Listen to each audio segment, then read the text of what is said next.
Hello, everybody. I see that we have some people coming in now and joining us. Um, Sorry about the mix-up with the Easy Webinar platform, but uh, I see people are starting to come in. They got Jeff's email. He just sent out an email with the updated room, and you can see Jody and I are here. So I will get started. This is being recorded. And so there will be a recording for anyone who misses the first few minutes of of this. We have a half a dozen people or so in here now, so we're going to get going. And that's I guess that's good for us. It's unusual to have a problem. It's the first time in all of these events that I've had this issue. So thank you, Jeff, for helping us fix this and tra- tracing, tracking down the Easy Webinar people. All right, so let's welcome Jody to the CEO Success Story webinar. Thank you. This is I guess the third calendar year that we've been doing these, and I enjoy doing them. I get to know our CEO guests. Jody's been a pleasure to get to know here. First time I saw her, of course, was at the UCAS event that I think most of you attended.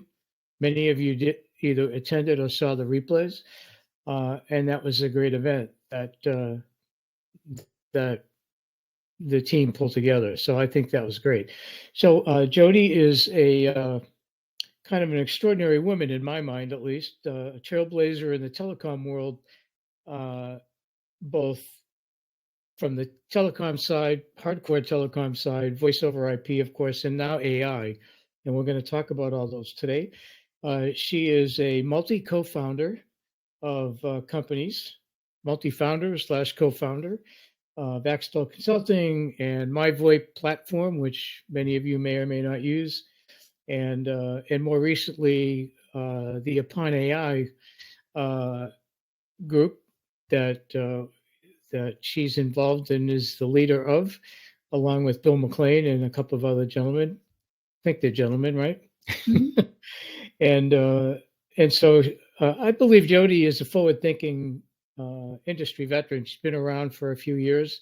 One of my questions you'll see will be, what is it like for a female founder in a male-dominant industry? And she's done it multiple times, so that's kind of interesting. She has 3 degrees, which is also interesting to me, and none of them are technical, yet she's in a highly technical market, which is quite interesting. And I do believe she's a pioneer in the AI world, using and applying and creating AI chatbots and voice bots for the UCAS world. So, Jody, welcome and thank you. Thank you, Val, very much. So, tell us, Jody, how did you actually come to telecom in the first place? And tell us a little bit about your background and how you got there. Sure. So my entrance into telecom was kind of unconventional. I was a history and international studies and a Spanish major for my undergraduate degree. And I was on track to become a teacher. But after I graduated, I wanted to have some real world experience. So I applied to the Peace Corps, and I was accepted to a 2-year term in Russia. This was 1999. So in September of 1999, the Second Chechen War broke out, and it put Peace Corps placement on hold. So I was living in Rochester, New York at the time, and I was waitressing, just waiting out until I was placed. So I became bored, and one of my good friends from college who had moved to New Jersey gave me a call one day and said, "Hey, I got a job working at a telecom company down here in New Jersey, and I'm making quite a good living right now. So why don't you come to New Jersey and work until you're placed in the Peace Corps?" So that's exactly what I did. I moved to New Jersey and I started working for a wholesale telecom company that focused on premise-based PBX equipment. So we sold Nortel, Avaya, Mitel, Toshiba, and I had to learn these systems inside and out. If anyone's familiar with premise-based equipment, there's a lot of different software components, parts. As I was telling Bill the other day, I still remember part numbers from the old Nortel days, and during the first couple of years, I sold a lot of equipment, and I learned to love the technology. We sold to interconnects all across the United States, and that's kind of how I got my foot in the door in the telecom realm. We all have a weird story. We all have that unique story, but that's a pretty cool one to get into telecom when I had never quite heard that path before. And it's pretty interesting. So now, Jody, you've actually founded 3 companies and you still run those 3 companies. Can you share with our people, how do you actually accomplish that? And how do you split your time and make it work? Sure. So when I first opened my businesses, we focused on premise-based equipment, and I'm really hands-on with the technical side of it.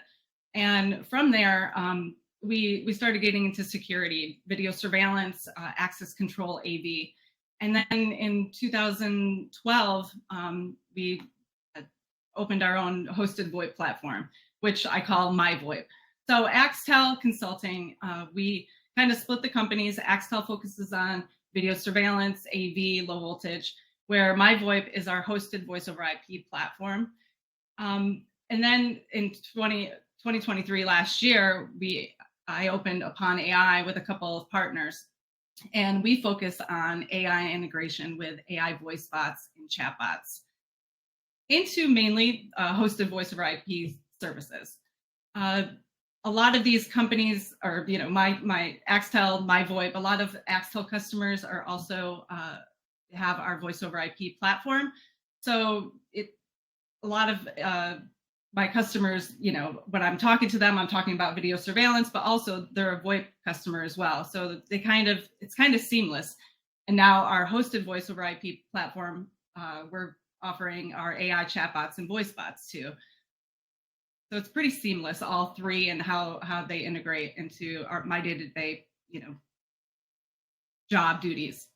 Okay. So one of the things we talked about the other day too was how they're different. And we talked a little bit about the even though you have it in a seamless structure, you also have 3 different business models for these 3 companies. Can you share a little bit about that? Sure. Axtel video surveillance, usually it's a one-time sale. We also do maintenance contracts. So we do have that kind of residual yearly income for maintenance contracts. We also do maintenance on premise-based PBXs via IP office specifically, where MyVoIP is a reoccurring revenue model. And UponAI is a reoccurring revenue model as well. We are charging per month for it, as well as professional services. So they're kind of, they all have different revenue models. I would say the hosted VoIP, MyVoIP, and UponAI are very similar in that respect, though. Okay, that's excellent. Do you think that AI itself and some of the tools that you're developing offer great business opportunities for UCaaS providers? Most definitely. Before the onset of ChatGPT, large UCaaS providers were offering AI voice bots and chatbots. They were hiring conversational designers that were charging ridiculous amounts of money. And now, with the advancement of ChatGPT and other generative AI softwares, other UCaaS providers can offer these services. They can increase the valuation of their businesses, as well as have additional sources of revenue by implementing them on to their existing clients. Right. It's a great way to have to go back to existing clients with your new services and do installed-based sales, upselling and cross-selling and things like that. It is very, very good for people that are looking for new revenue opportunities. I think it's really creative and it's pretty exciting. Do you have a booth at IT Expo? No, but my partner Bill McLean will be speaking at a roundtable there, but not this year, maybe next year. No, Bill's on my panel. I'm moderating that panel. So for those who would like to attend Bill's and my panel, I am offering a 25% discount. So just send me a message and I'll send you the discount code. Anyway, I had to throw that one in. IT Expo has a new track. This is the 2nd year. This one's been a plan called Generative AI. So, Jody, hopefully you can attend some of those conference events because they'll be pretty cool. There's a lot of really good speakers there.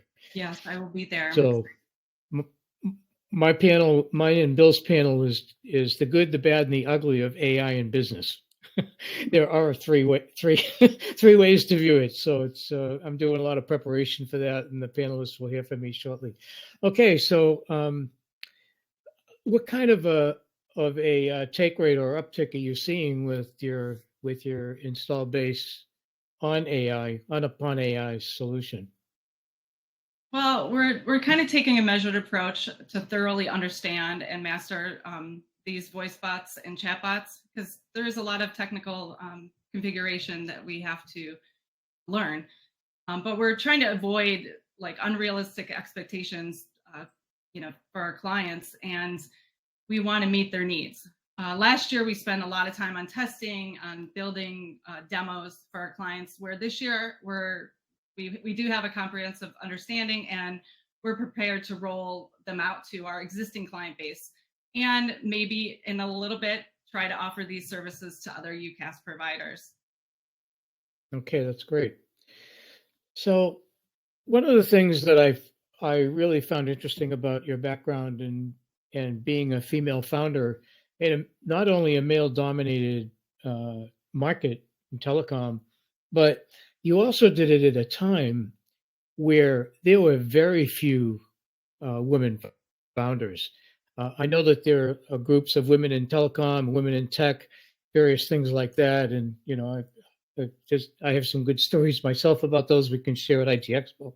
But what are the top challenges that you had to overcome as a woman founder back in 2008?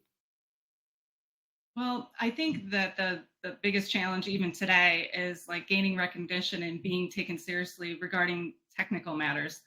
Unlike other CEOs, I'm really deeply involved in the technical aspects of my business and the systems, all the software. I need to know it inside and out. And I think a lot of people will agree that we're always in a continuous struggle with IT companies and telecom carriers, mostly when there's an issue. So when I go in and I'm trying to prove that, I know what's wrong and it's you, there's a lot of finger pointing going back and forth. And I'm often faced with a lot of resistance from the male-dominated staff. So I think, even to this day, that's my major struggle day to day is, trying to figure out issues and, making people understand that I actually know what I'm talking about. And if I don't, I'll learn it. But, I try to learn as much and be as right as possible. Yeah, it's difficult, I know, and especially not because I've been involved in telecom for decades, and it's always been the number of females on my teams from the early days to the most recent days. It's increased, but still very low in the telecom and datacom space, both. So typically they'd be in marketing, women would be in marketing or customer support, not necessarily a CEO. Right. There were more founders today, but I think overcoming those is really a fantastic thing. So every CEO makes mistakes. As I mentioned to you, and I know I've talked to some other folks about this, my first book's about rookie CEOs. And stories that I have delivered firsthand. But the next book is about CEOs' mistakes, how they could have avoided those mistakes and how to recover from them. So this particular question is, what's the biggest mistake you're willing to share that you've made? How could you have avoided it? And how did you recover from it? So I think my biggest mistake throughout my career is placing trust or, viewing, having,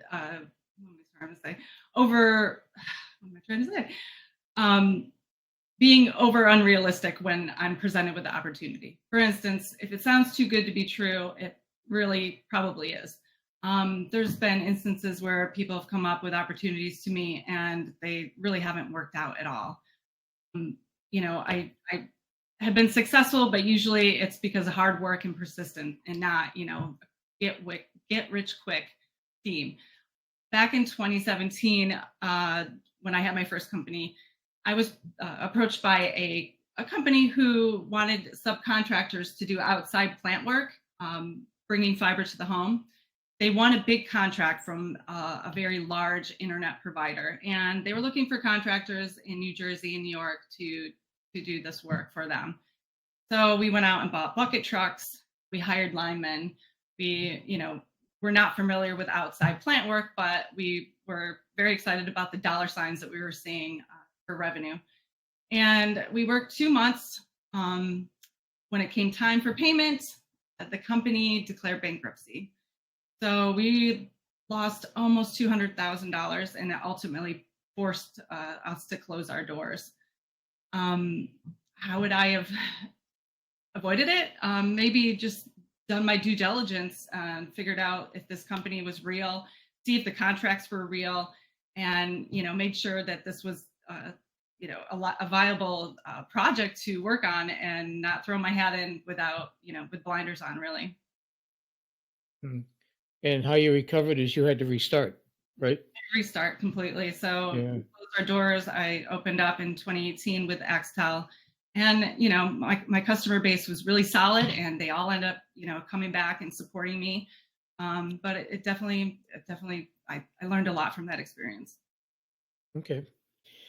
So thank you for sharing that, by the way, because not everybody likes to share their biggest mistakes.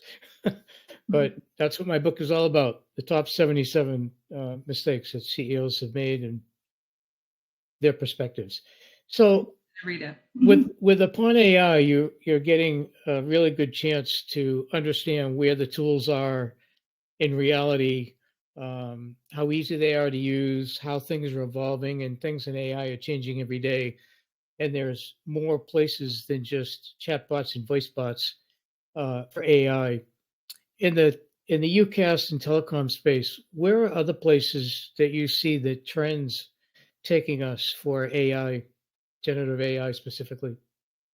Obviously, generative AI and large language models are developing, and we're seeing AI voice bots become more seamless, and they're becoming close. They're resembling human conversation. So definitely we're seeing that, and I think everyone knows that. But I think another couple trends that we're seeing are virtual reality and augmented reality in the workspace with immersive experiences. Telecom companies are going to have to adapt, because these applications are going to require high bandwidth and low latency, very similar to VoIP. But it's the increase in demand on AR and VR are going to force these telecom companies to upgrade their telecom infrastructures. And we're going to see companies using this technology to engage their customers with remote collaboration, or just virtual assistance, tech support. I think another trend would be how blockchain technology will work hand in hand with AI to affect telecom. Blockchain features such as decentralization and encryption will provide AI algorithms that will give real-time threats and enhance the security of telecom networks. They can also, monitor quality of service on networks as well. Blockchain smart contracts will help companies with processes such as billing and porting, even just contract management. So I think we're going to see a huge growth in blockchain and AI within the telecom industry in the next couple of years. Oh, that's a great answer. Thank you. Very interesting. One of the things I'd like to ask you is, lately I've been looking at what CEOs should plan for, both personally and for the business, for 2024. Obviously, we're already there. Some people have their plans in place, or they're trying to finalize them in the first month of the year. What do you predict are the potential blind spots that people, even though obviously efficiency of operation is really big for this year, integrating AI into the business to automate mundane tasks, those kinds of things. A lot of companies, small and large, are cutting expenses in marketing and sales to automate as much as possible with AI. What other potential blind spots do you see that CEOs may experience this year that they should at least think about? Well, I think that, maybe the election and it's going to affect consumer confidence and spending. So I think, business owners are going to be watching how they're spending their money. And, this scenario actually might benefit AI companies who are specializing in automation and business operations, maybe deploying of AI virtual assistants for routine tasks, which normally would be an expense for a company. And, I think businesses might, if they see a significant reduction in their expenses by using AI, that they're going to start to adopt it faster. Hmm. I think that, do you think that people coming to work every day, and let's say in any of our telecom spaces, there's a lot of them, worry about their jobs every day because of the uncertainty with inflation and all I this new do. efficiency? Yes, I do. I think people are worried. I mean, I don't think right now that they're worried that they're going to be displaced by AI, but they probably should be, because businesses, they're going to have to reskill, and those skills, new people who are coming into the workforce, they're going to have to learn different skills, because there's going to be skills that are going to be displaced by AI. But I think right now it's more of inflation and just the economy in general that people are more afraid of than actual AI. Yeah. So in my research and writing, I just recently wrote a blog post on this, but um, the things that I see, obviously, the potential rematch of the 2020 election causes a lot of uncertainty and divide in the U.S. But the global impact of the wars around the world that we are involved in from the U.S.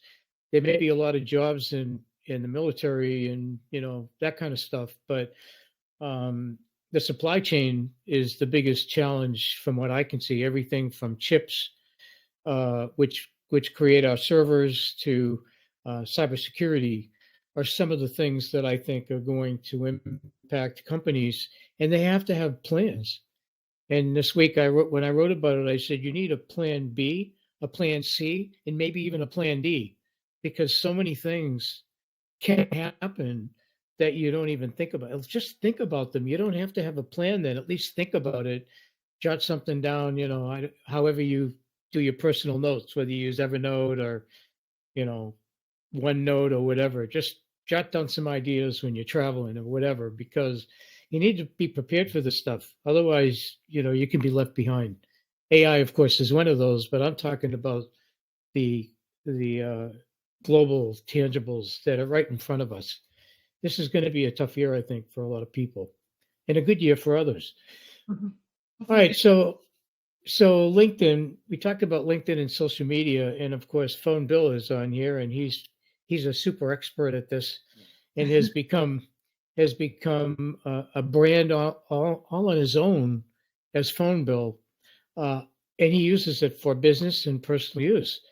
How do you utilize LinkedIn and any other social media platforms to benefit your business? I admit I'm not really big on LinkedIn as far as posting. I'm trying to get myself out there, and actually Bill's being a mentor to me in regards to that right now. But I'm mainly using it for the enormous amount of information that's available. I think it's moved from being more of a professional Facebook to more professional development and an educational platform. So I'd rather than spending time browsing irrelevant content on Facebook, I'm kind of forcing myself now to read insightful blogs and articles on LinkedIn to, educate myself and become better educated on AI and telephony in general. And there is a lot of information out there, a lot. Yeah. So what advice would you give to other CEOs that may be struggling with personnel, acquiring new customers, or any other day-to-day challenges as we enter 2024? I think my advice to other business owners would be to find a business coach or a mentor. 4 years ago, I took upon a amazing business coach, and his guidance and perspectives have been really invaluable to me. He offers me insight on things that I would never have thought about. I think it's important to bounce your ideas off somebody that's more seasoned than yourself, and he holds me back because I like to jump and throw myself in. I get excited and I want to do this and do that. So he makes me pause and think about exactly the next step as far as hiring somebody or opening a new business. So I think everyone should definitely have a business coach or a mentor to help them out with running their business. Excellent. That's a great answer. What would the Jody of 2024 say to the Jody of 2008 when you first started Oh, telecom? I would probably say, accept the hardships. There's moments I can look back on that I would think that couldn't be any worse. But when I reflect on it, every obstacle actually carries a valuable lesson. And, take things in stride, not to be, don't stress out too much, because I think everything will fall into place. This morning, I had 2 people call in. I had 2 cutovers this morning. I was kind of frazzled, but I was like, calm down, this will be all right. I'm going to handle this. And I did. So oftentimes I have to remember to, just stay calm and not stress out. I think kind of learned, the last 23 years to do that. That's a good attitude. So just like with our webinar today, where the platform didn't want to cooperate. That's why I said, if it's going to go wrong, it's going to go wrong. Jeff was working with Easy Webinar and myself to get us going right up until essentially 2:00. Right. So the last question before the lightning round is, what's one factoid that no one really knows about you that you're willing to share with us? So this is not, business related, but when I was growing up, my mom owned a pet store and she foster parented 3 capuchin monkeys. They were a part of an organization called Helping Hands. And what they did was they placed baby monkeys with families for about 5 to 7 years. And after they're fostered, they would go back to Boston University and they would be trained to assist quadriplegics in the home. Typically, a quadriplegic would require about 20 hours of a nurse, where with a monkey being placed to assist them, basic things like, itch my arm or, put something in the microwave. It reduced the nurses being on in the home for, I think it was 14, 15 hours. So we foster parented 3, one in particular, Phoebe, we had for over 20 years, and we got her when she was a baby. And I went to visit her in Boston in 2016. I hadn't seen her in about 10 years. And as soon as I walked in the room, she just ran right towards me and, jumped on my shoulder and gave me a hug. I kind of see her as my little sister. So, and she's still alive. She's with a new quad right now. I think she's on her 2nd quadriplegic, but that's something not a lot of people know about me. So they have great memories. Oh, yeah. Yeah. Mm-hmm. That's really interesting. So the lightning round is 3 questions. Relatively simple, but interesting, I think. Since the pandemic started in March of 2020, what is the one thing in your life that changed permanently? Well, the beginning of the pandemic, me and my family decided we were living in New Jersey at the time, and we were all locked down. The kids were, online schooling. It was hard. So I said, where can we move that, and get out of here, get out of New Jersey. So I really just, my husband's in the movie industry. So I said, let's go to Georgia. They have a big movie industry. I'm like, I could work anywhere, being in the industry that I'm in. So we packed up our house, took a month, put it on the market, and sight unseen moved to Georgia. We live in a town called Peachtree City, and it's a golf cart community. We have over 100 miles of golf cart paths. You could pretty much go anywhere. You can bring your kids to school, go to the grocery store, go to the lake. And, I think our quality of life is significantly better. My husband still does commute back up to New York to work up there, but I just love it here. And, with that, being on video, all my employees are scattered around the United States. But I think, the use of video and platforms like this have increased, and, you'll never see, the same as before the pandemic. Mm. Well, I think moving is in the middle of the pandemic is a big move, and then it is a permanent change. So it's pretty good, actually. Not many people can say that, I don't think. So the next one is about, I'm big on multi-generational workforces. What's the one piece of advice you would give a new hire Gen Z that's, who you hire into your company to be successful? What would your advice to them be? To be open to continuous learning and start, learning new skills, mostly that will pertain to AI. Many businesses will be forced to reskill and train their employees on new skills that have to do with AI. And it's a fact.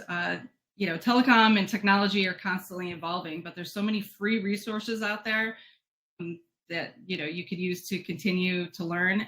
Like I have, I feel like I'm self-taught on all of the systems, of IP Office back in Nortel, all of the voice over IP platform, all the different systems that I use. I've taught myself, so I always, continuous learning is huge, and that's the advice I would give. Okay. And then lastly, what's the last book that you read and how has it helped you? Well, I'm just, getting done with it, but it's called The Future and Marketing of Generative AI. It's really helped me understand the current landscape of AI and how it's evolving and how it's going to affect our lives in the future.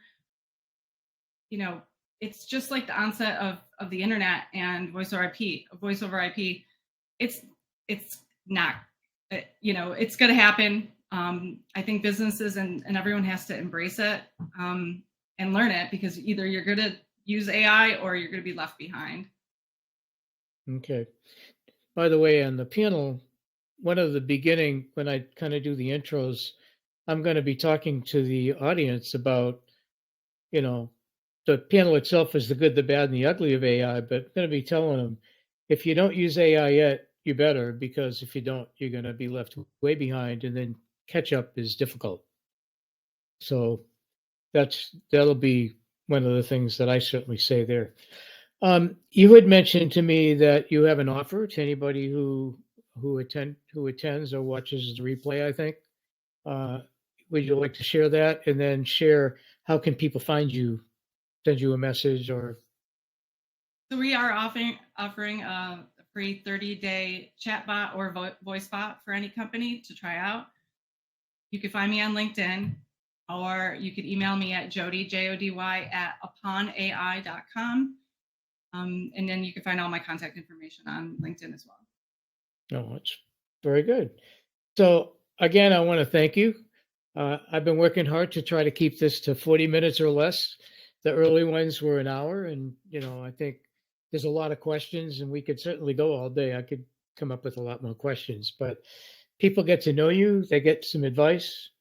This one was probably the first time I really talked a lot about AI, because you started UponAI with your colleagues, and you're integrating into business right away. So I think it's huge. I'm really big on Gen AI and have used Chat GPT since the first day it was available to us, and was a paid user since the first day I could be a paid user. And you get to be, just playing with it, you get to be good at prompts and how to do it better and better and better. And then on LinkedIn, there's a lot of subject matter experts.